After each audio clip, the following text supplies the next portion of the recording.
Scott Cook fixait le manuscrit sur son bureau, la lumière de l'après-midi filtrant à travers les stores à moitié baissés de son bureau exigu à la maison. 5 ans plus tôt, il avait quitté un bureau d'angle chez Morrison et Drake, l'un des cabinets d'avocats d'entreprise les plus prestigieux de Manhattan, pour poursuivre un rêve que sa belle-mère appelait encore une illusion enfantine. L'ironie ne lui échappait pas. Doris Burnett avait passé chaque réunion de famille depuis lors à lui rappeler cette décision. Calculant le revenu cumulatif perdu, avec la précision d'un comptable disséquant un investissement raté, son téléphone vibra, le nom de Marguerite apparut sur l'écran avec un message qui lui fit serrer la mâchoire. « Maman insiste pour venir 3 heures en avance demain. Elle veut aider pour la fête d'Owen. Je n'ai pas pu dire non. » Scott avait appris au cours de 13 années de mariage que « je n'ai pas pu dire non » signifiait « je n'ai pas voulu affronter les conséquences ». Marguerite avait grandi dans la maison Burnett, où la parole de Doris faisait loi et où le désaccord était accueilli par une froideur calculée qui pouvait durer des mois. Il avait vu sa femme se recroqueviller au fil des ans. La femme vibrante dont il était tombé amoureux à l'école de droit était devenue quelqu'un qui vérifiait l'humeur de sa mère avant de prendre des décisions sur la vie de son propre fils. La fête d'anniversaire d'Owen pour ses 12 ans. Scott avait voulu quelque chose de simple, quelques amis, de la pizza, peut-être du laser tag. Mais Doris avait d'autres plans, comme toujours. Elle avait déjà organisé l'événement à la propriété familiale des Burnett à Westchester. Elle avait déjà invité ses amis du club de bridge et leurs petits-enfants. Elle avait déjà planifié un menu qu'aucun enfant de 12 ans ne toucherait. Quand Scott avait essayé de s'opposer, Marguerite avait posé une main sur son bras, ses yeux suppliants. « Choisis tes batailles ». Il avait choisi celle-ci des années plus tôt. Il n'avait simplement pas encore révélé son jeu. Le manuscrit devant lui était le 5e roman qu'il avait achevé depuis qu'il avait quitté Morrison et Drake. Les 2 premiers avaient reçu des lettres de rejet polies, le 3e avait trouvé un petit éditeur et s'était vendu modérément bien, le 4e avait attiré l'attention d'une plus grande maison d'édition, et ce 5e, celui dans lequel il avait investi 3 ans de sa vie, avait fait quelque chose d'inattendu.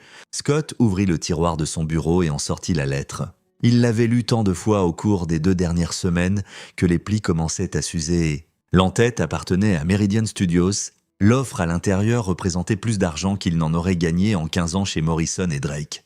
Mais plus que cela, elle représentait une justification, une validation, la preuve que le rêve que Doris avait moqué à chaque dîner de fête, chaque événement scolaire, chaque rencontre fortuite, valait la peine d'être poursuivi. Il n'avait pas encore dit à Marguerite. Cette décision lui avait coûté des nuits de sommeil, l'avait fait se sentir comme un étranger dans sa propre maison. Mais il avait appris à être stratégique dans cette famille, à garder ses cartes près de lui. Doris lui avait enseigné cela. Ironiquement, avec chaque coup de force, chaque manipulation, chaque fois qu'elle avait agité un soutien financier pour l'arme, ensuite, le fonds universitaire qu'elle avait promis à Owen depuis sa naissance venait avec des ficelles, invisibles mais solides, liant l'avenir du garçon à l'approbation de sa grand-mère. Le mois dernier, Owen avait mentionné vouloir étudier l'écriture créative à l'université. Le silence à la table du dîner avait été assourdissant.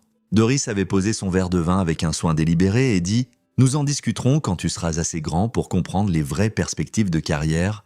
Puis, elle s'était tournée vers Chester, le cousin d'Owen, qui venait de déclarer son intention d'étudier le commerce à Wharton et avait passé 25 minutes à vanter les mérites de son choix. Chester Burnett avait 19 ans, le fils du frère défunt de Doris. Élevé par elle après la mort de ses parents dans un accident de voiture quand il avait 8 ans, Doris avait investi ses ressources considérables pour faire de Chester son projet d'héritage. École privée, programme d'été, tuteur. Owen plaisantait souvent, avec l'humour forcé d'un enfant essayant de masquer la douleur, que Chester était le petit-fils que Doris voulait vraiment. Scott se leva et s'approcha de la fenêtre. Observant la rue en bas, un enfant passait à vélo, virant au coin avec l'abandon intrépide de la jeunesse. Il se souvenait d'Owen à cet âge, avant que le poids des attentes et des comparaisons ne s'installe sur ses épaules, Dad, avant que chaque réussite scolaire ne soit mesurée à l'aune des accomplissements de Chester, avant que chaque intérêt ne soit évalué pour son potentiel de revenu et son adéquation familiale. Demain changerait les choses.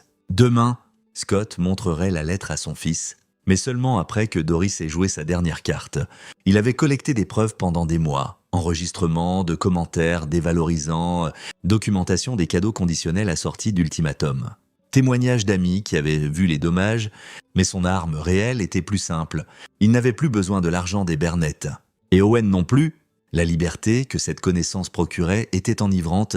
Son téléphone vibra à nouveau. Cette fois, c'était Owen. On peut ne pas faire la grande fête. S'il te plaît, le cœur de Scott se serra. Son fils ne devrait pas avoir à supplier pour profiter de son propre anniversaire. Il répondit « Fais-moi confiance, demain sera mémorable. Je te le promets. » 3 points apparurent, puis disparurent, puis « D'accord, papa, je te fais confiance ?» Ces 4 mots pesaient plus lourd que n'importe quel contrat que Scott avait examiné dans sa carrière juridique. Son fils lui faisait confiance. Cette confiance les avait soutenus à travers des années de sape subtile, de voir Marguerite lutter entre la loyauté envers sa mère et celle envers sa famille. D'Owen essayant désespérément de gagner une affection toujours juste, hors de portée. La propriété des Bernett se dressait devant eux le lendemain matin, avec ses haies impeccables et ses grilles en fer ostentatoires. Scott avait toujours pensé que la maison avait l'air d'en faire trop. L'entrée à colonnes, l'allée circulaire avec sa fontaine centrale, la pelouse étendue qui nécessitait une équipe de jardiniers, c'était un monument à une richesse qui devait être vue, reconnue, enviée. Doris se tenait sur les marches du perron, dirigeant les traiteurs avec l'autorité d'un général déployant des troupes. À 68 ans, elle maintenait l'élégance acérée de quelqu'un qui avait passé une vie à cultiver les apparences. Ses cheveux argentés étaient de coiffer en un bob parfait, son tailleur pantalon crème impeccable. Elle repéra leur voiture et son expression se transforma en ce que Scott appelait son visage public. Sourire chaleureux, bras ouverts, la grand-mère que tout le monde enviait. « Voilà mon garçon d'anniversaire !» Elle descendit les marches alors qu'Owen sortait de la voiture, l'enveloppant dans une étreinte qui semblait parfaite pour la publication Instagram que Scott savait qui suivrait. 12 ans, pratiquement un homme, Owen rendit l'étreinte avec l'affection polie de quelqu'un qui avait appris tôt que l'enthousiasme rapportait des récompenses. « Merci, grand-mère. Chester est à l'intérieur. Il est venu de l'université juste pour toi ?» La main de Doris resta sur l'épaule d'Owen, le guidant vers la maison. « Il a demandé après toi. Je pense qu'il veut te parler de l'université, te donner des conseils. » Scott vit le scintillement de résignation dans les yeux de son fils. Les conseils de Chester signifiaient des leçons sur les choix pratiques et ne pas gaspiller son potentiel. Il s'avança pour les suivre. Mais Doris se tourna, son sourire se refroidissant juste assez pour signaler un renvoi. « Scott, pourrais-tu aider les traiteurs avec ces tables ? Ils les installent au mauvais endroit. » Ce n'était pas une question. Marguerite toucha son bras. « Je vais avec Owen. » Il les regarda disparaître dans la maison, sa femme et son fils absorbés dans le domaine des Bernett, où il avait toujours été un outsider, l'employé de maison avec un diplôme de droit qu'il avait jeté aux orties, la déception qui avait séduit leur fille en une vie de lutte et de potentiel inexploité. Scott se dirigea vers les traiteurs, mais son esprit était ailleurs. Il pensait à la lettre pliée dans la poche de sa veste, à l'appel téléphonique qu'il avait prévu pour plus tard dans l'après-midi, à l'expression qui traverserait le visage de Doris quand elle réaliserait que son pouvoir n'avait été qu'une illusion. Une voix le tira de ses pensées. « Vous devez être Scott !» Il se tourna pour trouver un homme dans la cinquantaine tendant la main, temples argentés, montre chère, l'assurance facile d'une richesse héritée. « Richard Armstrong. Je m'occupe des affaires financières de la famille Bernett. » Scott serra sa main. Reconnaissant le nom, Doris l'avait mentionné auparavant, son conseiller de confiance. L'homme qui l'avait aidé à protéger les actifs familiaux après la mort de son mari, Scott Cook, bien que je suppose que vous le sachiez déjà. En effet, le sourire de Richard n'atteignit pas ses yeux. Doris parle souvent de vous, je suis sûr qu'elle le fait. Elle s'inquiète pour l'avenir d'Owen. Pour s'assurer qu'il ait les bons conseils, Richard fit un geste vers la maison. Elle m'a demandé de préparer des documents pour le fonds universitaire. Elle veut tout formaliser aujourd'hui. Ainsi, c'était le coup. Scott avait soupçonné que quelque chose se préparait, mais l'avoir confirmé envoya une pointe de colère dans sa poitrine. Formaliser comment ? Juste s'assurer que les fonds sont distribués de manière appropriée pour le bénéfice d'Owen. Bien sûr, Richard sortit une enveloppe de sa veste. Peut-être pourrions-nous en discuter en privé, avant la fête. Scott prit l'enveloppe, sentant le poids de ce qu'il soupçonnait être des clauses de contingence, des exigences comportementales, des stipulations de carrière. Tout ce que Doris faisait venait avec un contrat, écrit ou implicite, contrôle déguisé en générosité. « Je les examinerai », dit Scott. Sa voix égale, « Merci de les avoir apportés. » Richard hésita, comme s'il s'attendait à plus de résistance. Quand rien ne vint, il hocha la tête. « Doris voudra faire l'annonce pendant le gâteau. Elle a prévu quelque chose de spécial. quelque chose de spécial. La poigne de Scott sur l'enveloppe se resserra, quoique Doris ait prévu, quel que soit le coup de force qu'elle pensait cimenter son contrôle sur l'avenir d'Owen. Elle avait mal calculé, pour la première fois en 13 ans, Scott tenait de meilleures cartes. Il avait juste besoin d'attendre le bon moment pour les jouer. À l'intérieur de la maison, il trouva Owen dans le salon avec Chester, qui était devenu une réplique de Doris. Même très acéré, même charme calculé, même capacité à vous faire sentir inférieur tout en souriant, Chester était au milieu d'un discours sur son stage dans un fond spéculatif, gesticulant largement tandis qu'Owen était assis sur le canapé, hochant la tête avec une politesse pratiquée. « Voilà mon petit cousin », dit Chester quand il repéra Scott. J'expliquais justement à Owen l'importance des tendances du marché et de l'éducation financière. « Vous savez, des trucs du monde réel, appréciés », dit Scott, gardant un ton neutre. « Owen, je peux te parler une minute ?» Le soulagement traversa le visage de son fils. « Bien sûr, papa. » Ils sortirent dans le couloir, loin du monologue auto-important de Chester. Les épaules d'Owen s'affaissèrent dès qu'ils furent seuls. Encore 3 heures de ça, Scott s'accroupit au niveau des yeux d'Owen, étudiant le visage qui avait les yeux de Marguerite et son propre menton têtu. « J'ai besoin que tu fasses quelque chose pour moi aujourd'hui. Peu importe ce qui se passe, peu importe ce que quiconque dit, j'ai besoin que tu me fasses confiance. Peux-tu faire ça ?» L'expression d'Owen passa de la résignation fatiguée à la curiosité. « Qu'est-ce qui va se passer ? Disons simplement que ta grand-mère a une surprise prévue.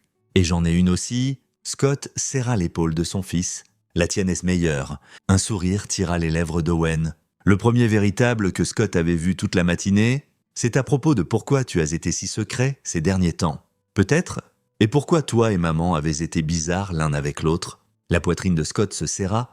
Il n'avait pas réalisé qu'Owen avait remarqué la tension entre lui et Marguerite, la façon dont leur conversation était devenue prudente et superficielle depuis qu'il avait décidé d'attendre. « Ta maman et moi allons bien ?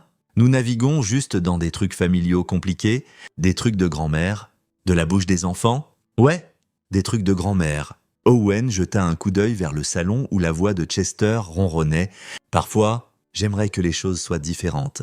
Comme pourquoi tout doit être à propos de l'argent et de l'université et d'impressionner les gens ? Pourquoi ça ne peut pas être juste à propos de, je ne sais pas, être heureux ? Ça peut l'être ? » dit Scott. Les mots portaient plus de promesses qu'Owen ne pouvait encore comprendre. Ça le sera. La fête enfla tout au long de l'après-midi. Le club de bridge de Doris arriva en convoi de berlines de luxe, chaque femme en compétition dans une guerre silencieuse de sacs à main de designers et d'améliorations cosmétiques subtiles. Elles descendirent sur Owen avec l'enthousiasme de personnes remplissant une obligation sociale. Complimentant sa taille, ses manières, sa ressemblance avec le cher Chester, Owen accepta leur attention avec la grâce de quelqu'un 2 fois son âge, souriant et remerciant tandis que ses yeux cherchaient des voies d'évasion. Scott observait depuis la périphérie, sirotant une bière qu'il avait à peine touchée. Marguerite se déplaçait à travers la foule avec une aisance pratiquée, jouant le rôle de fille gracieuse et d'hôtesse. Elle portait la robe que Doris lui avait achetée le Noël précédent, crème avec des fils d'or subtils, élégante mais pas tape à l'œil. Sûr, approuvé. Il croisa son regard une fois à travers la pelouse et quelque chose passa entre eux, un moment de reconnaissance d'une exhaustion partagée. Puis Doris matérialisa à son coude avec une autre amie du club de bridge et le sourire de Marguerite reprit sa place. « Votre femme est un trésor », une voix dit à côté de lui. Scott se tourna pour trouver une autre du cercle de Doris. Une femme nommée Vivian Nelson dont le petit-fils était dans la classe d'Owen. Si patiente avec l'enthousiasme de Doris, patiente était un mot diplomatique pour cela. Elle fait de son mieux.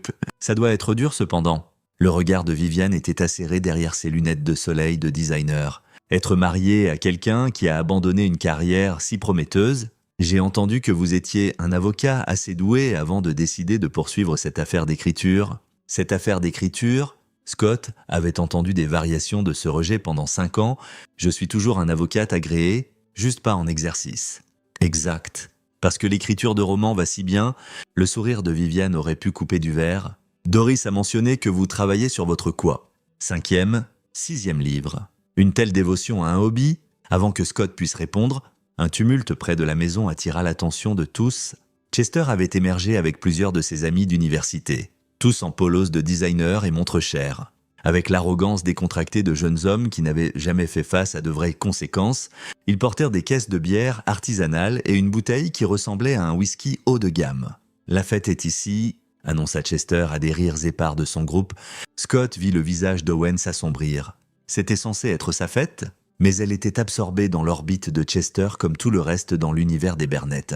Son fils se tenait près de la table des desserts, entouré d'enfants de son âge, mais paraissant plus isolé que s'il avait été seul. Doris apparut aux côtés de Chester, riant à quelque chose que l'un de ses amis avait dit. Elle accrocha son bras à celui de son pseudo-petit-fils, l'image de la fierté et de l'affection, le contraste avec la façon dont elle traitait Owen, aimante mais distante, affectueuse mais conditionnelle, brûlait dans les tripes de Scott. Marguerite matérialisa à côté de lui, sa voix basse. « Vas-tu dire quelque chose ?»« Pas encore. »« Scott, fais-moi confiance ?» Elle étudia son visage, cherchant quelque chose. Ce qu'elle y trouva la fit froncer les sourcils. « Qu'est-ce que tu prévois ? Ce que j'aurais dû faire il y a des années ?» Avant qu'elle puisse répondre, la voix de Doris retentit à travers la pelouse. « Tout le monde. Puis-je avoir votre attention ? S'il vous plaît. » Elle se tenait sur les marches du patio, Chester à ses côtés, commandant la foule avec l'aisance de quelqu'un habitué à être entendu. « Je sais que nous sommes tous ici pour célébrer la journée spéciale d'Owen. Mais j'ai une annonce qui, je pense, rend cette occasion encore plus significative. » Les muscles de Scott se tendirent. Ça y était. Le coup de force qu'il attendait, le rappel de qui contrôlait les cordons de la bourse et donc l'avenir. Il jeta un coup d'œil à Owen, qui était devenu très immobile, un lapin sentant un prédateur, comme beaucoup d'entre vous le savent, continua Doris, sa voix portant à travers la pelouse soudainement silencieuse. Mon défunt mari et moi avons établi des fonds universitaires pour nos 2 petits-enfants. Nous croyons profondément en l'éducation, en l'investissement dans le succès de la prochaine génération. Richard Armstrong avait matérialisé à côté de Doris, tenant un dossier que Scott reconnut comme contenant les documents qu'on lui avait donnés plus tôt, ceux qu'il n'avait pas signés, ceux qu'il avait lus et trouvés truffés de clauses qui donneraient à Doris le contrôle sur chaque aspect de l'éducation et du choix de carrière d'Owen. Chester s'est révélé être tout ce que nous espérions, motivé, ambitieux, engagé dans l'excellence. Il nous a rendus si fiers. La main de Doris reposa sur l'épaule de Chester. Owen, en revanche, a exploré ses options, parlant d'écriture créative, de suivre des passions plutôt que des chemins pratiques. La foule s'agita mal à l'aise. Certaines femmes du club de bridge échangèrent des regards. Scott vit le moment où le visage de son fils s'effondra. L'humiliation publique atterrissant comme un coup physique. Après beaucoup de considérations et de discussions avec notre conseiller financier, la voix de Doris prit un ton de regret nécessaire. Nous avons décidé de consolider les fonds universitaires. Chester recevra le montant total pour s'assurer que son chemin vers Wharton et au-delà est sécurisé. Owen, elle posa, laissant le silence s'installer. Owen aura accès aux frais de scolarité d'une université d'État, à condition qu'il choisisse une majeure pratique, peut-être le commerce, ou en suivant les traces originales de son père, le droit. Les mots planaient dans l'air comme un poison. Université d'État, majeure pratique.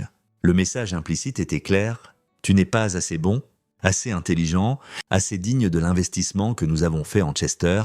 Tes rêves sont des luxes que nous ne financerons pas. Le visage d'Owen avait blanchi, les enfants de son âge le fixaient, certains avec pitié, d'autres avec l'intérêt cruel de spectateurs à un accident. Chester arborait une expression de fausse humilité, mais Scott surprit l'éclat de satisfaction dans ses yeux. « Il ne le mérite pas de toute façon », ajouta Doris, sa voix s'adoucissant comme si elle délivrait une miséricorde plutôt que de la cruauté, pas à moins qu'il soit prêt à grandir et à faire des choix responsables. La foule murmura, certains approuvant, d'autres incertains. Vivian Nelson se pencha vers sa compagne et murmura quelque chose qui les fit hocher la tête. La main de Marguerite vola à sa bouche, ses yeux écarquillés d'horreur, mais elle ne parla pas, ne s'opposa pas, ne défendit pas son fils. Les jambes d'Owen semblèrent fléchir. Il se tourna et courut, poussant à travers la foule, se dirigeant vers la maison. Le claquement d'une porte résonna à travers la pelouse. La fête. L'assemblée réunie de la richesse et de l'influence des Burnett devint complètement silencieuse.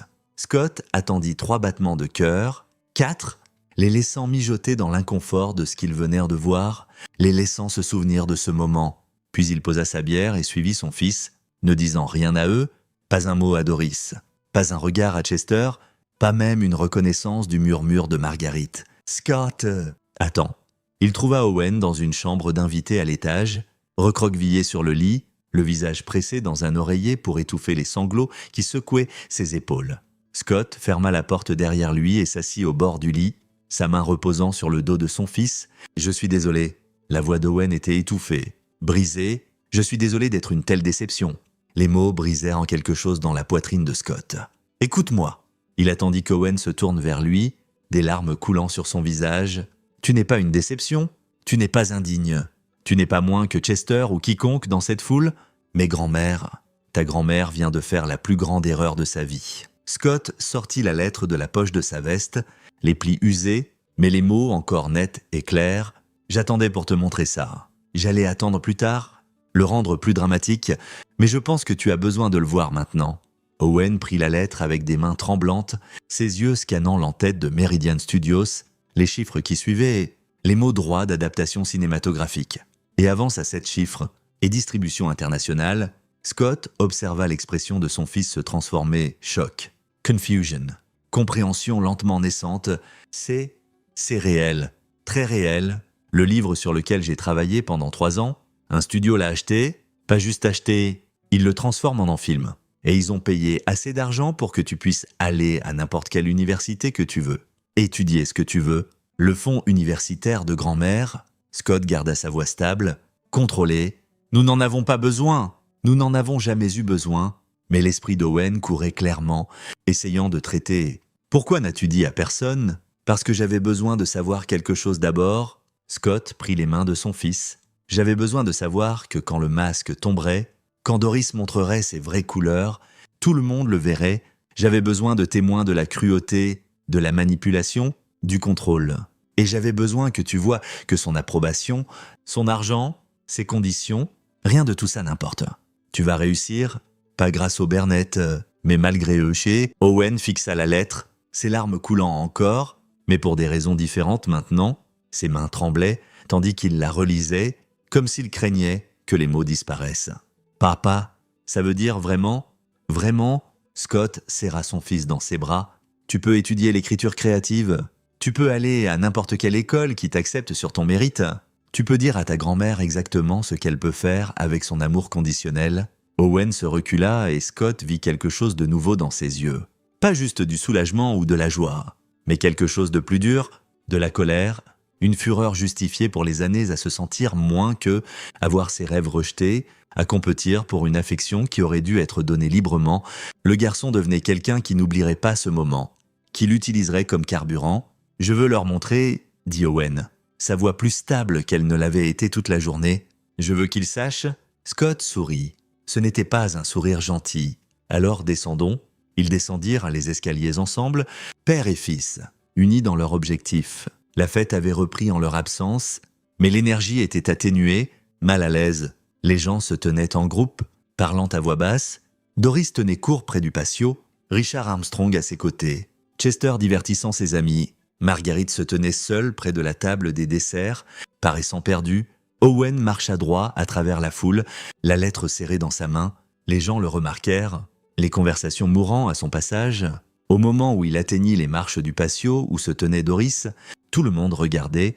Grand-mère. La voix d'Owen porta à travers la pelouse, plus forte que Scott ne l'avait jamais entendue. « J'ai quelque chose à dire. » Doris se tourna, son expression passant de la surprise à une inquiétude calculée. « Owen, chérie, je sais que tu es contrarié, mais cette décision est pour ton bien.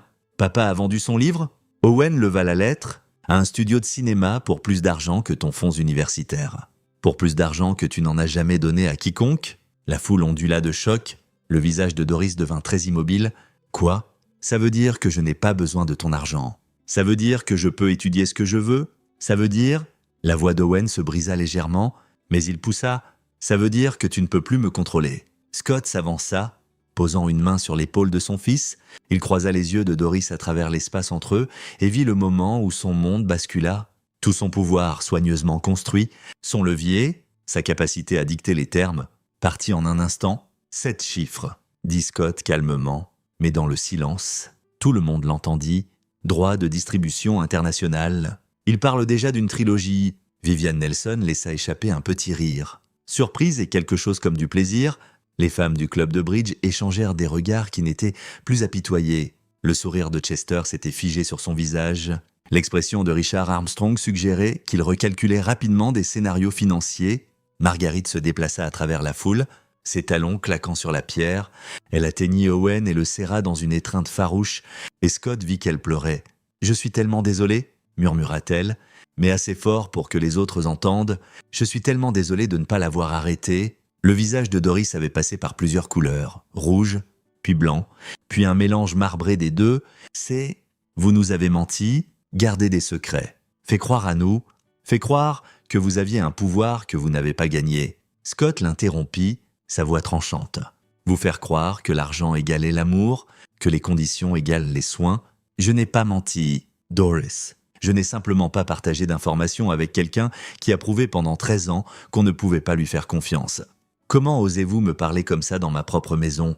Votre maison où je n'ai jamais été bienvenu de quelque manière que ce soit? » Scott sentit 13 années de silence calculé s'ouvrir. « Votre maison où mon fils a été fait se sentir comme un cas de charité, où chaque cadeau venait avec des ficelles, où l'amour était transactionnel et l'approbation devait être gagnée par l'obéissance. La foule était devenue complètement silencieuse. C'était un scandale. Des ragots, le genre d'implosion familiale habituellement caché derrière des portes closes. Plusieurs téléphones étaient apparus, filmant discrètement. D'ici demain, cela serait partout sur les réseaux sociaux de Westchester. Chester s'avança, son visage laid de colère. « Vous nous avez joué, nous avez piégés pour une sorte de fantasme de revanche.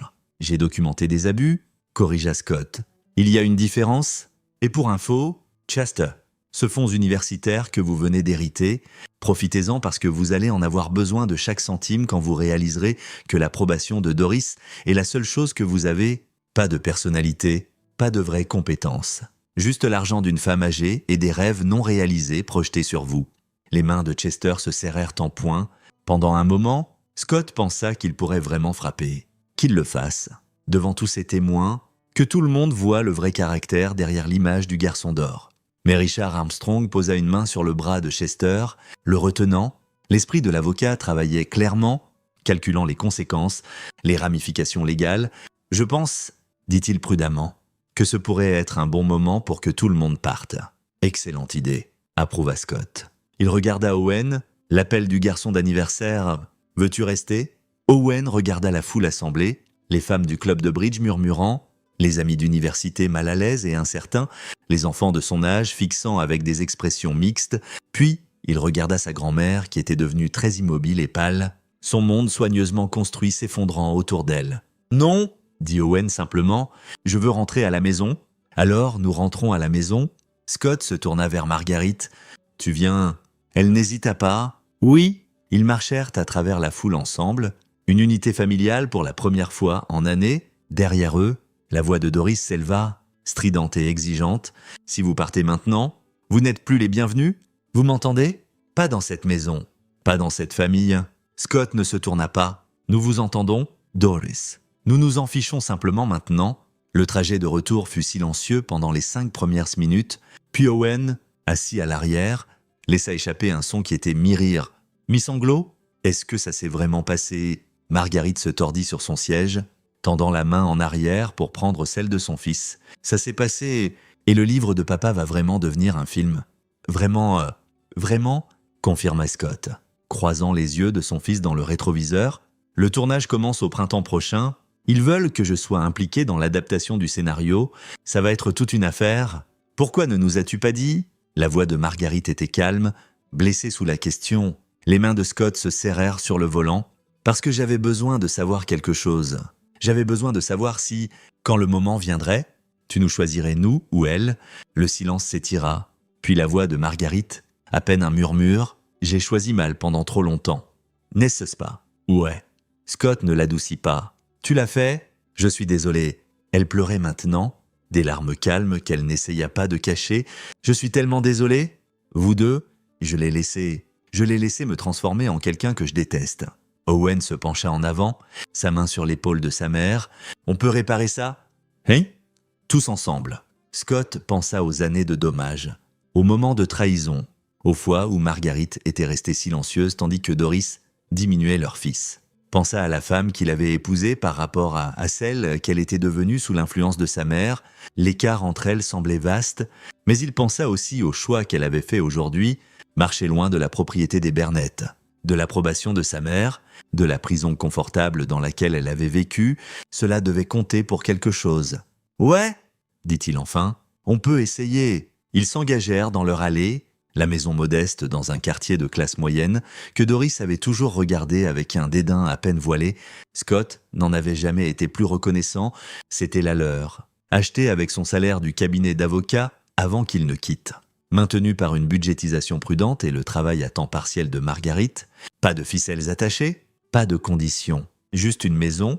À l'intérieur, Owen alla droit dans sa chambre pour appeler son meilleur ami, sa voix animée tandis qu'il racontait le drame de l'après-midi. Scott et Marguerite se tinrent dans la cuisine, l'espace entre eux rempli de choses non dites. « J'ai été une lâche, » dit Marguerite enfin. « Je pensais sans cesse que si je maintenais la paix, si je gérais les attentes de tout le monde, ça s'améliorerait, mais ça n'a fait qu'empirer. Elle est toxique, Marguerite. Elle l'a toujours été. Je sais. » Les mains de Marguerite se tordirent ensemble. « Je pense que je l'ai toujours su. » Mais l'admettre signifiait admettre que j'avais gaspillé des années à essayer de gagner quelque chose qui n'allait jamais être donné librement. Ça signifiait accepter que ma mère ne m'aime pas vraiment. Elle aime l'idée de moi quand je suis conforme. Scott voulait rester en colère, voulait s'accrocher aux années de frustration, au moment où il avait eu besoin que sa femme se tienne avec lui, et elle avait choisi sa mère à la place. Mais il voyait aussi la femme dont il était tombé amoureux émerger de sous les couches de conditionnement et de peur. « Qu'est-ce qui se passe maintenant ?» demanda-t-elle. « Maintenant, on figure qui on est sans l'ombre des bernettes sur nous. » Scott sortit son téléphone, affichant un email qu'il avait reçu ce matin-là. « Le studio veut rencontrer la semaine prochaine. Il parle d'un contrat pour 3 livres, avec option pour les droits cinématographiques sur tous. C'est plus d'argent qu'on en aura besoin. Plus d'opportunités que je n'imaginais. Tu l'as fait ?» Le sourire de Marguerite était triste et fier en même temps. « Tu as poursuivi ton rêve et ça a marché. J'ai eu de la chance. Bon endroit, bonne histoire, bon moment. » « Non ?» Elle secoua la tête fermement. « Tu as travaillé pour ça ? Tu y as cru quand tout le monde, y compris moi, te disait que c'était stupide. Tu as gagné ça ? Scott ?» Les mots apaisèrent quelque chose dans sa poitrine. La justification avait un poids, une substance qui remplissait des espaces qu'il n'avait pas réalisé être vides. À l'étage, ils entendirent la voix d'Owen s'élever d'excitation, puis son rire, sincère et non forcé. Le son les fit tous deux sourire. « Il va s'en sortir ?» dit Marguerite. « Mieux que s'en sortir. » Scott regarda sa femme. « Nous tous !» Elle s'approcha, hésitante. Et il ne s'éloigna pas. Ils avaient une longue route devant eux. Reconstruire la confiance, redéfinir leur mariage en dehors de l'influence de sa mère, apprendre à être une unité familiale plutôt que des survivants de la même guerre. Mais aujourd'hui, pour la première fois en années, cette route semblait possible à parcourir. « Je suis encore en colère », dit Scott honnêtement. « À propos de tout ça, des fois où tu n'as pas tenu bon, n'as pas protégé Owen, ne nous a pas choisis. Je sais, tu devrais l'être. » Les yeux de Marguerite rencontrèrent les siens. « Je suis en colère contre moi-même aussi. Mais j'en ai fini de la laisser nous contrôler, fini d'avoir peur de perdre son approbation. Je le pensais ce que j'ai montré là-bas. Je vous choisis toi et Owen. Enfin, des actions, Marguerite, pas juste des mots. Je sais. » Elle sortit son téléphone, ses doigts tremblant légèrement tandis qu'elle tapait. Scott regarda par-dessus son épaule tandis qu'elle composait un message à sa mère. « Ce que tu as fait aujourd'hui était cruel et impardonnable. Tant que tu ne peux pas l'admettre et t'excuser sincèrement, pas juste à Scott, mais à Owen, nous ne serons pas en contact. Ton argent et tes conditions n'ont plus de pouvoir sur nous. Nous en avons fini. » Elle envoya avant de pouvoir se raviser. Le téléphone vibra immédiatement avec un appel entrant, le nom de Doris clignotant sur l'écran. Marguerite le refusa et bloqua le numéro. « Voilà, » dit-elle, sa voix tremblante mais déterminée.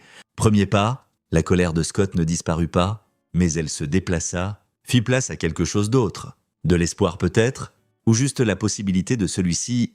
Owen apparut dans l'encadrement de la porte de la cuisine, son téléphone encore en main. « Papa, Jake veut savoir si le film aura des super-héros dedans. Différents genres d'histoires. » Rit Scott. Plus thriller psychologique qu'action. Toujours cool. Cependant, le sourire d'Owen était contagieux. « Et papa, merci pour aujourd'hui, pour tout. Tu n'as pas besoin de me remercier pour te couvrir. » Gamine, c'est ce que font les pères. Pas tous. Les yeux d'Owen glissèrent vers sa mère, puis revinrent. Mais les bons le font. Marguerite fit un petit son. Mi sanglot, mi rire. Elle serra Owen dans ses bras. murmurant des excuses qu'il ne comprenait probablement pas pleinement, mais accepta quand même. Les enfants étaient résilients comme ça, capables de pardonner quand on leur donnait une vraie raison de le faire. Ce soir-là, ils commandèrent de la pizza, choix d'Owen, et la mangèrent devant la télé, regardant un film d'action sans cervelle qui ne requérait pas de pensée profonde. Ça ressemblait à une rébellion, comme revendiquer un espace qui leur avait été refusé. Chaque réunion de famille à la propriété des Bernett avait été des affaires formelles, avec de la nourriture traiteur et des sujets de conversation prescrits. Ça, c'était glorieusement ordinaire. Vers 21 heures, le téléphone de Scott vibra avec un message d'un numéro qu'il ne reconnaissait pas. « C'est Richard Armstrong ? Je pense que nous devrions parler des documents et d'autres affaires. » Pas en tant que représentant de Doris. En tant que quelqu'un qui a vu assez pour avoir des préoccupations, Scott fixa le message. Son esprit travaillant sur les implications, Richard avait été présent pendant des années de manipulation familiale. Il avait rédigé les documents contrôlants, facilité les cadeaux conditionnels, mais il avait aussi été là aujourd'hui, avait vu Doris au pire, avait assisté au démasquage public. Il montra le message à Marguerite. « Qu'en penses-tu ? Je pense, dit-elle lentement, que les gens qui permettent à la toxicité ont parfois leur propre réveil. Peut-être qu'aujourd'hui était le sien ?» Scott répondit « Mon bureau, lundi à 10 heures, il fournit l'adresse, un petit espace loué en centre-ville qui servait plus de sanctuaire d'écriture que de bureau réel. Mais assez professionnel, j'y serai. » Vint la réponse. « Ça pourrait être un piège, » dit Scott. « Ça pourrait être une opportunité, » contre-argumenta Marguerite. « Richard sait des choses sur la propriété, sur les finances de Doris, sur des années d'histoire familiale. S'il a des doutes sur qui il a travaillé pour... Alors, on écoute. » Scott rangea son téléphone. Prudemment, le lundi matin arriva avec l'efficacité croustillante d'un nouveau début. Scott s'habilla dans l'un de ses anciens costumes du cabinet d'avocat, le tissu lui rappelant qui il avait été avant de choisir un chemin différent. Richard arriva précisément à 10 heures, paraissant fatigué d'une manière qui suggérait qu'il avait passé le week-end en profonde contemplation. « Merci de me recevoir », dit Richard, s'installant dans la chaise en face du bureau de Scott. « J'admets que je suis curieux de ce qui amène le conseiller financier de Doris Bernett dans mon bureau. Ancien conseiller, à partir d'hier, l'expression de Richard était lasse. J'ai démissionné avec effet immédiat. C'était inattendu. À cause de samedi, à cause de 13 années de samedi. Richard sortit un dossier. J'ai permis à quelqu'un que je ne reconnais plus, ou peut-être quelqu'un que je vois enfin clairement, ce qu'elle a fait à votre fils. C'était impardonnable. Mais ce n'était pas nouveau. C'était juste la démonstration la plus publique d'un pattern que j'aidais à faciliter. » Scott s'adossa dans sa chaise, étudiant l'homme en face de lui. « Donc, c'est la culpabilité qui parle. Culpabilité, conscience, appelez ça comme vous voulez. » Richard ouvrit le dossier. « Je ne peux pas défaire ce qui a été fait. Mais je peux vous fournir des informations sur la structure du fonds universitaire, sur d'autres manipulations financières, sur des conversations que j'ai eues avec Doris concernant vous et votre famille. Pourquoi feriez-vous ça ? Le secret professionnel avocat-client ne s'applique pas quand j'ai été témoin d'abus financiers potentiels et de contrôle coercitif, dit Richard fermement. Je suis prêt à témoigner de cela si nécessaire. Les documents que j'ai préparés, les conditions intégrées dans les cadeaux, la façon dont les fonds étaient structurés pour maximiser le contrôle, tout est éthiquement discutable au mieux, illégal au pire. » Scott sentit les pièces s'emboîter. Ce n'était pas juste de la culpabilité. C'était un homme couvrant sa propre responsabilité, se protégeant d'un potentiel retour de flamme, mais ça ne signifiait pas que l'information n'était pas précieuse. De quoi parlons-nous spécifiquement ? Le fonds universitaire que Doris contrôlait, ce n'était jamais uniquement son argent. Votre beau-père l'a mis en place avec des instructions spécifiques qu'il soit divisé équitablement entre les petits-enfants, sans conditions attachées. Après sa mort, Doris m'a fait restructurer, ajoutant des clauses qui lui donnaient un pouvoir discrétionnaire, techniquement légal, mais contre ses souhaits clairement énoncés. Donc, l'héritage de Chester est construit sur la trahison des intentions de son grand-père. Essentiellement, oui, Richard glissa des papiers à travers le bureau, mais il y a plus. Doris a systématiquement isolé Marguerite financièrement, des comptes joints qui sont devenus contrôlés par Doris. Héritage de son père géré par Doris avec des frais bien au-dessus des normes de l'industrie. Pression pour rester financièrement dépendante, c'est un pattern classique d'abus économiques. Les mains de Scott se serrèrent, il avait soupçonné une partie de cela, mais l'entendre exposer si cliniquement faisait bouillir son sang. Marguerite le sait-elle ? J'en doute. Doris était prudente pour encadrer tout comme de l'aide, de la protection, de la famille, prenant soin de la famille. Richard croisa les yeux de Scott. Je l'ai aidé à le faire. Je n'en suis pas fier. Mais je peux vous aider à le défaire si vous voulez. Quel est le piège? Pas de piège. Juste, Richard hésita. J'ai besoin de croire que je peux encore faire la bonne chose. Que je n'ai pas passé 13 ans à être complice de quelque chose d'hideux sans la capacité de corriger le cap. Scott considéra les motivations de Richard étaient égoïstes. Rédemption, protection contre la responsabilité, allègement de la conscience. Mais l'information était précieuse et l'ennemi de mon ennemi, d'accord. Je veux une documentation complète de la restructuration du fonds universitaire, des copies de toute communication où Doris discutait de contrôler Marguerite ou d'influencer nos décisions familiales, et un breakdown détaillé de comment la succession de mon beau-père a vraiment été distribuée par rapport à ce qu'on nous a dit. Vous l'aurez d'ici mercredi? Richard se leva, tendant la main. Pour ce que ça vaut, M. Cook, votre fils méritait mieux que ce qu'il a eu samedi. Vous aussi. Après le départ de Richard, Scott s'assit dans le silence de son bureau, pensant au pouvoir et à ses nombreuses formes. Doris avait manié l'argent comme son arme, mais elle avait sous-estimé le pouvoir de l'indépendance, de choisir l'authenticité plutôt que l'approbation. Son contrôle avait toujours été une illusion, soutenue seulement par ceux qui y croyaient. Mercredi apporta la documentation promise, Scott l'étala sur son bureau, Marguerite à ses côtés. Lisant à travers des années de manipulation soigneuse exposées sur papier, elle a forgé la signature de papa. La voix de Marguerite était creuse. Sur les amendements aux fonds universitaires, regarde, la date est 2 semaines après sa mort. Mais c'est censé être ses instructions. Scott examina le document, voyant ce que les notes annotées de Richard soulignaient. L'analyse de l'écriture seule prouverait la contrefaçon, mais il y avait d'autres indices. Référence à des événements survenus après la mort de son père, terminologie qu'il n'utilisait jamais. Elle a commis une fraude, continua Marguerite. Ses mains tremblantes, elle a volé à ses propres petits-enfants et l'a blâmé sur les souhaits de leur grand-père et l'a utilisé pour contrôler tout le monde pendant plus d'une décennie. La voix de Scott était sombre. La question est, qu'est-ce qu'on fait avec cette information? Marguerite fut silencieuse un long moment, fixant les papiers qui prouvaient la trahison de sa mère. On pourrait porter plainte. Fraude, contrefaçon, peut-être même détournement, selon comment la succession était structurée. On pourrait... Scott observa le visage de sa femme, voyant la guerre entre la douleur et l'hésitation, ou on l'utilise comme levier pour s'assurer qu'elle n'essaie jamais de nous contrôler à nouveau. Lui montrer qu'on a les preuves, rendre clair que toute tentative d'interférer dans nos vies ou l'avenir d'Owen entraînera une action légale et une exposition publique, c'est l'approche diplomatique, c'est celle qui garde notre famille hors d'une bataille légale prolongée. Marguerite croisa ses yeux. J'en ai fini avec ma mère. Scott, mais je ne veux pas non plus que les 5 prochaines années de nos vies soient consommées par des litiges et l'attention des médias. Je veux qu'on avance, pas qu'on reste piégé dans le passé.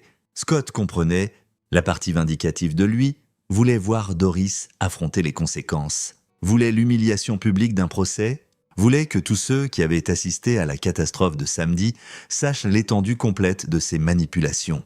Mais la partie pratique, celle qui avait appris à penser stratégiquement, reconnaissait que parfois la meilleure revanche était simplement de bien vivre, sans fardeau. D'accord, on la rencontre, on lui montre ce qu'on a, on rend nos termes clairs, pas de contact, sauf si elle peut s'excuser sincèrement et respecter les limites. Pas de contrôle ou d'influence financière sur Owen, plus de cadeaux manipulateurs ou de soutien conditionnel. Et si elle refuse, alors on la rend confortable en contrôlant le peu qu'elle a laissé, sa propriété, sa réputation au club de bridge. Son garçon d'or Chester, le sourire de Scott était acéré. Sans nous, elle a perdu ses cibles principales.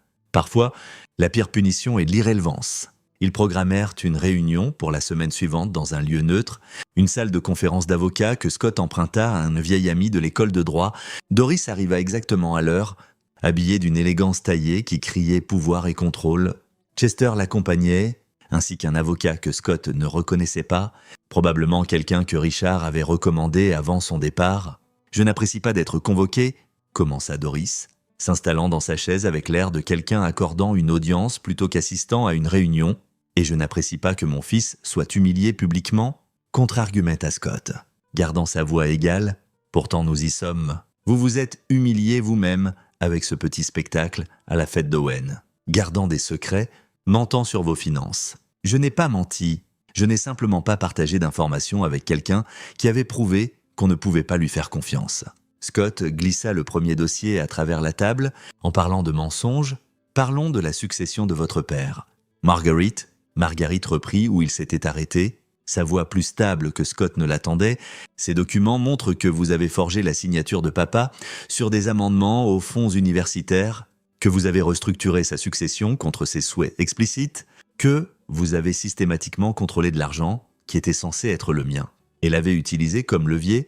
Le visage de Doris devint soigneusement vide, mais Scott vit le scintillement de peur dans ses yeux.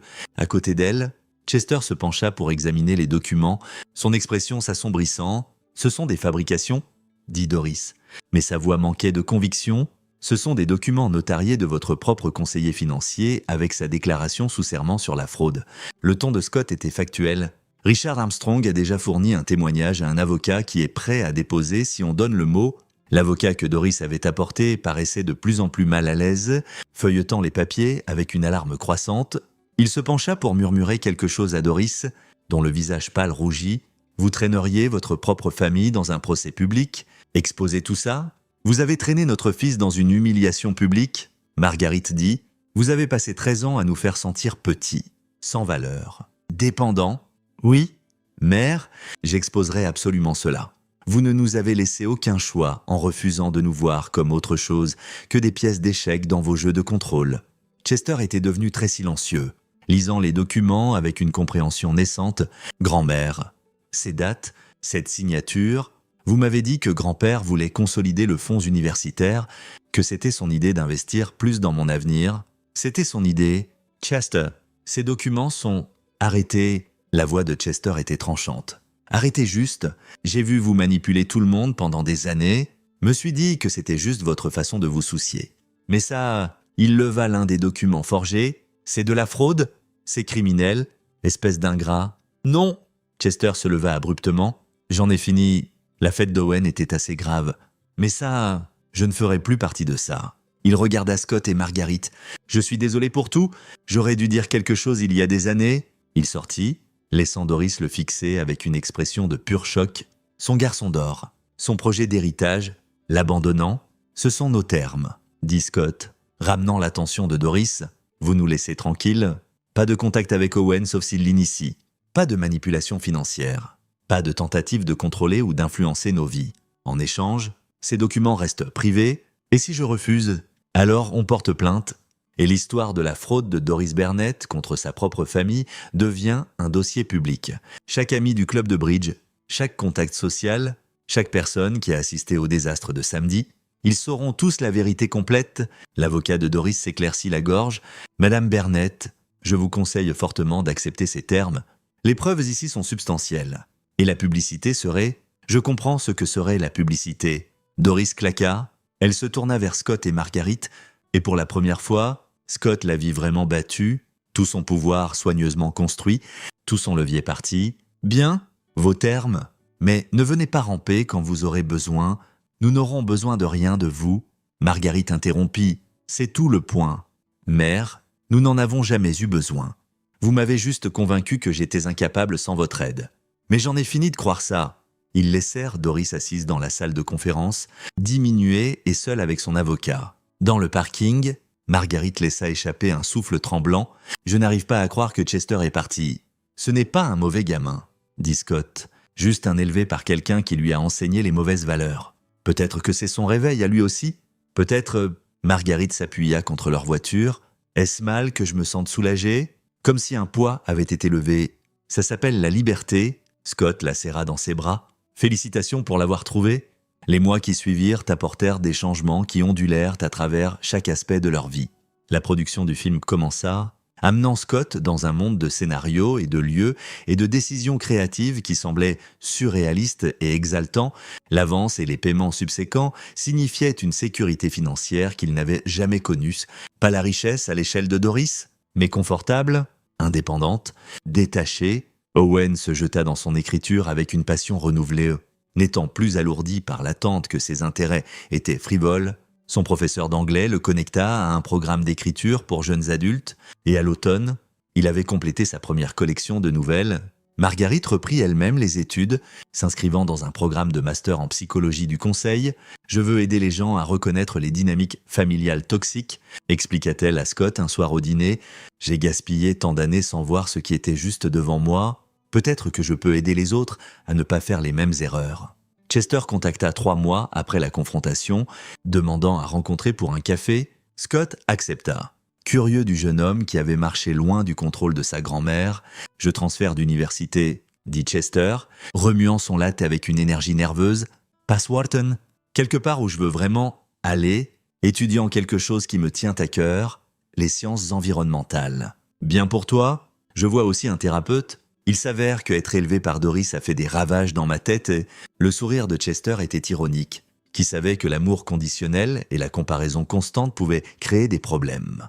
Tout le monde, sauf Doris probablement. Et ouais, Chester croisa les yeux de Scott. « Je veux m'excuser pour avoir fait partie du problème.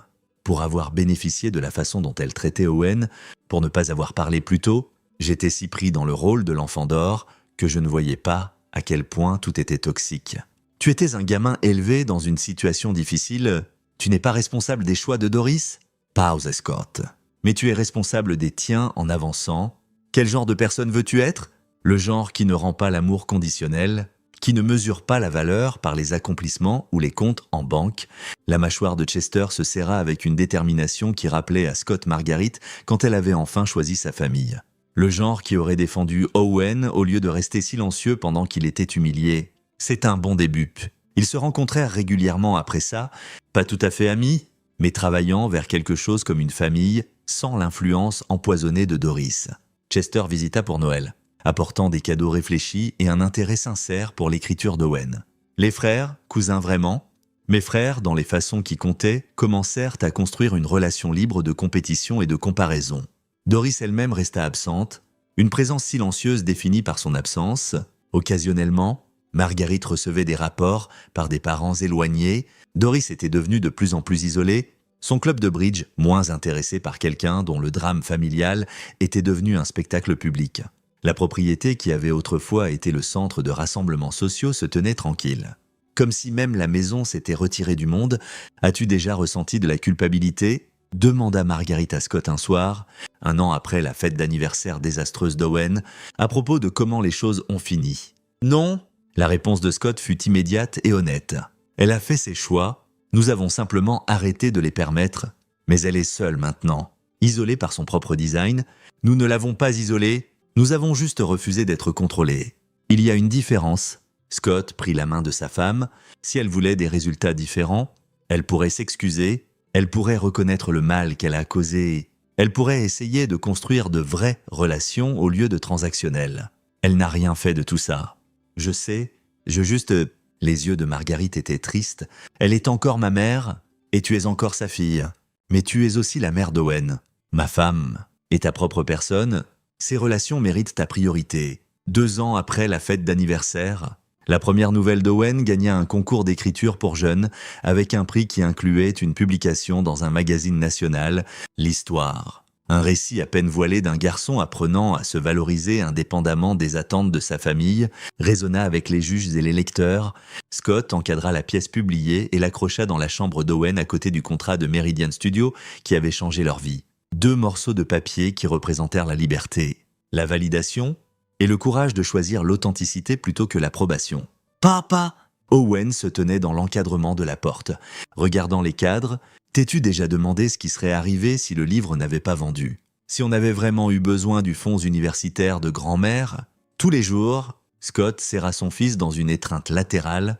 Mais j'aime penser qu'on aurait trouvé un autre moyen. L'argent était important, mais ce qui comptait plus était de refuser de la laisser définir notre valeur.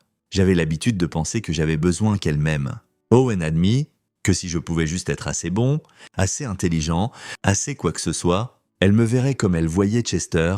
Et maintenant, je sais que ce n'était jamais à propos de moi, c'était à propos d'elle et de ce qu'elle avait besoin de croire sur elle-même et son contrôle sur tous autour d'elle. La voix d'Owen portait une sagesse au-delà de ses 14 ans. Je la plains. En fait, elle aurait pu avoir une vraie relation avec moi, avec toi et maman. Au lieu de ça, elle a une maison vide et une réputation de cruauté. Scott pensa à Doris dans sa propriété. entouré de richesses matérielles, mais affamé de connexions sincères, pensa aux amis du club de bridge qui s'étaient éloignés, aux membres de la famille qui s'étaient distancés après que la vérité soit sortie, à l'avocat qui avait démissionné plutôt que de continuer à permettre son comportement. Elle avait construit un royaume de contrôle et l'avait trouvé être une prison. Certaines personnes, dit Scott prudemment, n'apprennent jamais que l'amour ne peut pas être commandé ou acheté. Elles passent leur vie entière à essayer de forcer les autres à la conformité et se demandent pourquoi elles finissent seules. La première de l'adaptation cinématographique arriva avec le faste hollywoodien qui semblait surréaliste à une famille des banlieues modestes. Scott marcha sur le tapis rouge avec Marguerite et Owen. Caméra flashant. Reporter posant des questions sur son succès du jour au lendemain qui avait en fait pris 5 ans de travail persistant, Owen portait un costume qui le faisait paraître plus vieux que son âge. Sa confiance née de savoir que sa valeur n'était pas liée à une validation externe, Marguerite rayonnait de fierté et de bonheur. La femme dont Scott était tombé amoureux à l'école de droit, enfin pleinement présente après des années d'être atténuée, « Comment ça fait de voir votre histoire prendre vie ?» demanda un reporter, vindicatif. Répondit Scott honnêtement, mais plus que ça fait comme une preuve que choisir l'authenticité plutôt que l'approbation était la bonne décision. Le film fut bien reçu, pas un blockbuster, mais acclamé par la critique et assez réussi pour que Meridian Studios donne immédiatement le feu vert pour la suite. Le deuxième livre de Scott sortit avec de fortes ventes, son troisième déjà en développement. Il était devenu la chose que Doris avait moquée. Un romancier à succès, grâce à la dévotion et la passion même qu'elle avait rejetée comme une illusion enfantine. Un soir, 3 ans après la fête d'anniversaire qui avait tout changé, une lettre arriva adressée à Marguerite. L'écriture était celle de Doris, tremblante.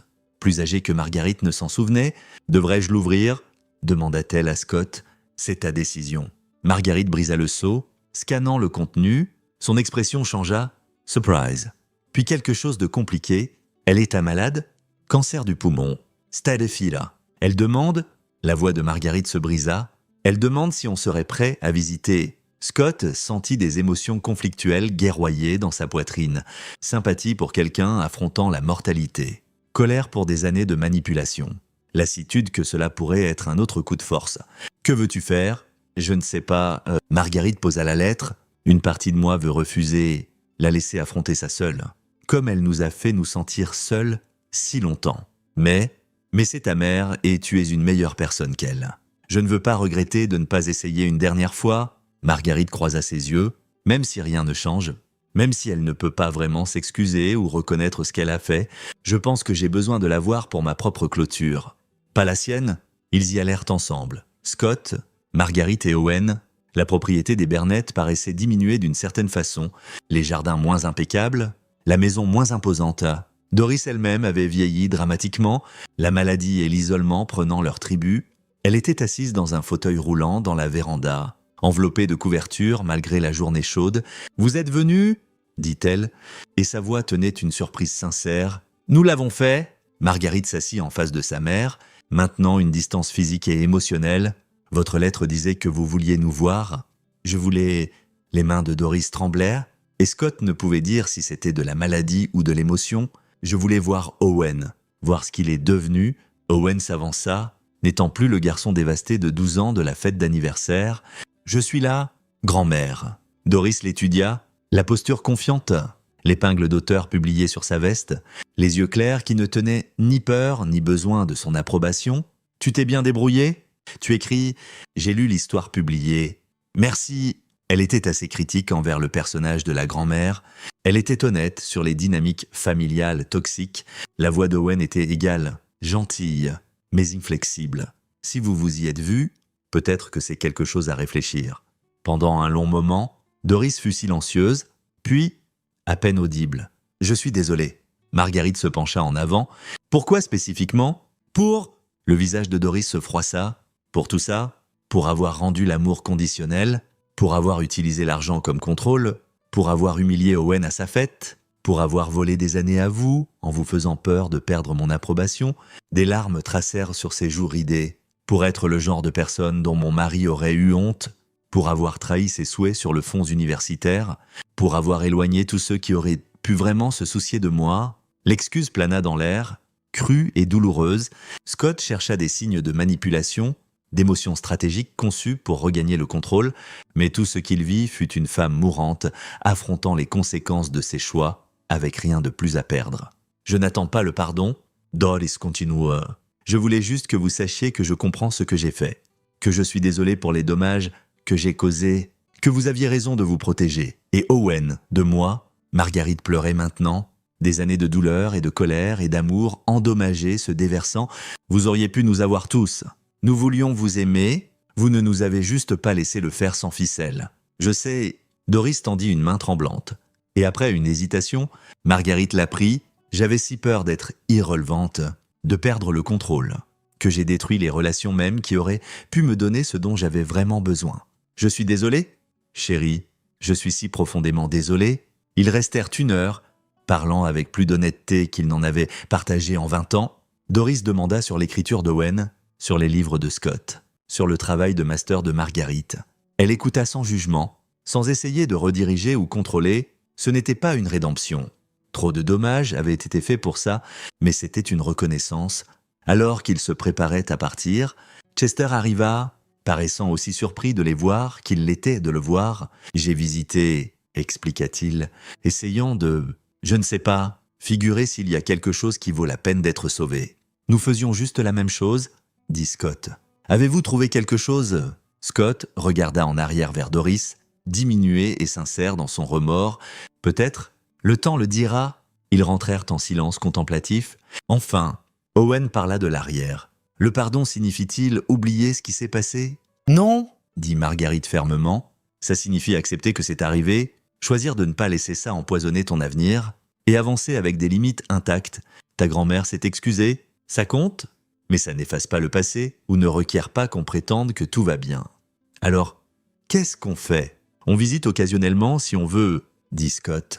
On la laisse faire partie de nos vies dans la capacité qui semble sûre et saine. On ne lui doit pas un accès illimité ou une confiance aveugle. Mais on peut offrir de la compassion à quelqu'un affrontant sa mortalité avec regret. Owen considéra cela.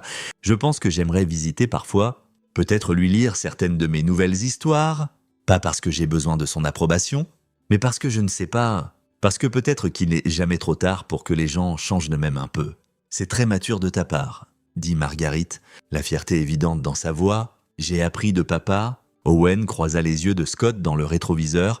Il a attendu des années pour le bon moment pour montrer à tout le monde qui il était vraiment. Il n'a pas abandonné ou arrêté de croire en lui. Même quand tout le monde doutait de lui, ça prend une vraie force. La gorge de Scott se serra d'émotion. Ça, la confiance de son fils, la guérison de sa femme, la liberté de sa famille du contrôle toxique. Ça a été le vrai succès. Les livres, le film, l'argent était merveilleux, mais secondaires à la famille qu'ils avaient reconstruite des cendres de la manipulation. 4 mois plus tard, Doris décéda, le service fut petit, famille et quelques amis restants. Dans son testament, elle divisa sa propriété équitablement entre Chester et Owen avec une lettre à chaque petit-fils. Celle d'Owen disait « Je ne peux pas défaire les dommages que j'ai causés, mais je peux essayer de faire des choix différents avec le temps qui restait. Tu n'as jamais eu besoin de mon argent pour réussir. Toi et tes parents l'avaient prouvé chaudiment, mais accepte ceci non comme contrôle ou obligation, mais comme une reconnaissance que ton grand-père aurait été fier de l'homme que tu deviens. Écris des histoires qui comptent, vis authentiquement, ne fais pas mes erreurs. » Chester reçut une lettre similaire avec des encouragements à poursuivre les sciences environnementales avec la passion que j'aurais dû célébrer au lieu de rediriger. La lecture du testament apporta une surprise finale. Doris avait établi une fondation charitable avec le reste de sa propriété, axée sur l'aide aux familles pour échapper à l'abus financier et à la manipulation. Elle nomma Marguerite comme sa directrice. « Elle a vraiment changé », dit Marguerite, fixant les documents légaux avec incrédulité. À la fin, elle a vraiment essayé de faire amende honorable. Elle l'a fait, approuva Scott. Ça n'efface pas le passé, mais c'est quelque chose... Ce soir-là, Scott s'assit dans son bureau regardant l'étagère qui tenait maintenant 5 romans publiés, le contrat encadré de Meridian Studios et une photo de la fête d'anniversaire d'Owen. Pas la désastreuse 12e, mais la tranquille 13e qu'ils avaient célébrée en famille, juste 3 et Chester mangeant de la pizza et riant sans le poids des attentes ou de l'amour conditionnel. Son téléphone vibra avec un email de son agent. Un autre studio voulait optionner son dernier livre, Une université voulait qu'il enseigne un séminaire d'écriture créative, un magazine demandait un essai sur choisir la passion plutôt que le salaire. Scott sourit et ouvrit un nouveau document, commençant à taper « Cette histoire, son histoire ». Leur histoire méritait d'être racontée correctement, pas comme revanche ou justification, mais comme témoignage que la liberté valait la peine de se battre pour, que l'authenticité triomphait de l'approbation et que parfois le plus grand succès était simplement de refuser de laisser les autres définir votre valeur. Owen apparut dans l'encadrement de la porte. « Tu travailles sur quelque chose de nouveau ? » ?»« Ouais. Veux-tu le lire quand j'aurai fini ?» Toujours. Owen s'installa dans le fauteuil de lecture que Scott gardait dans le coin. « Papa, merci pour tout, pour m'avoir montré que c'est ok de poursuivre des rêves, même quand les gens disent que tu es fou, pour avoir prouvé que le succès n'est pas juste à propos de l'argent, pour m'avoir enseigné que les gens qui comptent t'aimeront sans condition. De rien, gamine, mais tu as fait la partie dure, tu as cru en toi, même quand ça aurait été plus facile de ne pas le faire. » Alors que la nuit tombait, Scott écrivait et Owen lisait, et quelque part dans une maison modeste de banlieue, une famille qui avait lutté pour sa liberté, s'installa dans le rythme confortable de vie vécue authentiquement. La propriété des Bernett se tenait vide, éventuellement vendue, le monument au contrôle et à la manipulation devenant juste une autre liste de propriétés. Mais dans ce bureau à la maison, entouré de livres et de rêves réalisés, Scott Cook comprit quelque chose de fondamental. La victoire n'était pas dans la revanche ou l'argent ou même la justification, bien que ceux-ci aient leur place. La victoire était dans la liberté d'être soi-même, d'élever son fils avec amour plutôt que condition, de construire une vie qui ne requérait l'approbation de personne d'autre que la leur. Et ça, en fin de compte, valait plus que n'importe quels fonds universitaires ne pourraient jamais acheter. C'est ici que notre histoire se termine. Partagez vos pensées dans la section des commentaires. Merci pour votre temps. Si vous avez aimé cette histoire, veuillez vous abonner à cette chaîne. Cliquez sur la vidéo que vous voyez à l'écran et je vous verrai